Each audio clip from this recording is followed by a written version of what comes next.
Philistine? Well, in this particular instance, yes, I think I would. I think the book is shocking. I'm glad that it's shocking. I think we read a lot of shocking books. I don't think we need to be shocked, but it's absurd to call it debased. It's anything but that. For my EE, I chose to write in the Category 1 English field, as I feel I have the most preparation in that subject, and writing about a book that genuinely interests me will be the most appealing topic to research and write about. The topic of my EE itself revolves around the 1955 Russian novel Lolita, written by Vladimir Nabokov. My research question itself revolves around the concept of transference and its relevancy in the downfall of protagonist Humbert. My full question is questioning the author's purpose of writing and how does his writing itself reflect his choices on illustrating such a taboo concept.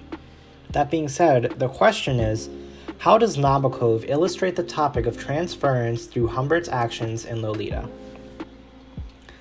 Transference is described as a psychological term that revolves around redirection of feelings and desires to another person, which is the crux of the story itself. Lolita is a story of scandal and a descent into madness and the psychology of a pedophile that lusts after a 12-year-old girl, Dolores Hayes, who he refers to as Lo, or Lolita, which today has become a staple of culture as a reflection of a seductive young girl or representing feminine child characteristics in a sexual manner. Criminal justice and psychology itself is an interesting topic to me, and to see a novel capture a true victim of mental torment and misguided emotions into a novel with twisted literacy elements. I love the concept of an untrustful narrator, and seeing something such as taboo and scandalous as pedophilia being discussed within literature is not as common as we see today. We rarely see someone trying to justify an action so horrid and to find and analyze the true meaning of everything provided, even in a satirical sense or not. Of my purpose of paper. The reason why it is being crafted and why it is important to address a novel such as Lolita.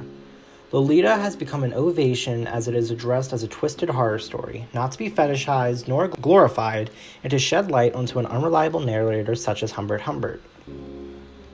My essay intends on exposing the horrors that this piece of literature bestows upon readers, the mixed messages provided, and the illustration Nabokov portrays onto Humbert as a whole character.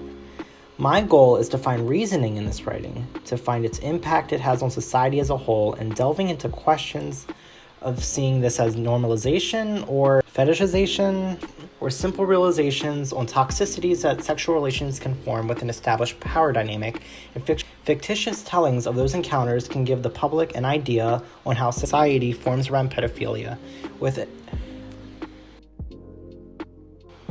a look into sociological and psychological meanings behind such taboo concepts.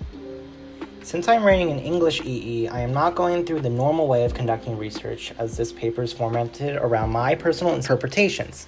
However, Lolita itself is a very scandalous and controversial piece of writing that has a variety of inputs and feelings towards the novel itself.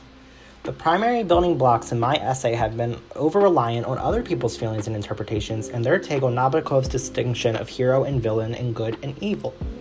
And it leads to my own viewpoint of the topic. My primary articles are reliant on previous college essays that discuss the topic of morality and societal tendencies within the novel. A primary piece of evidence I used was the moral evasion of Lolita, as this discusses my main point of rejection of flaws and continuation of the horrors Humbert has orchestrated. Along with this, getting words directly from Nabokov himself is a huge reliable source, as there is a 1960 interview discussing the book on YouTube. With those being my main points, my main goal is to break down the essay with topics of psychology and execution. Humbert's upbringing and transference is evident throughout the novel and is certainly a tool that affects the overall character and choices that arise. With English itself being up to interpretations, it'll be harder to build up nearly 4,000 words around other people's opinions and their meanings behind the text. Along with mine, finding certified literary criticisms in itself will be difficult, due to morality being a topic up to the individual. However, with topics in morality, the public opinion usually reaches a common ground of where something as pedophilia, rape, murder are just bad. Explanations may vary as they are all built up to their own ideologies. It just comes down to reaching conclusions based off the same circumstances.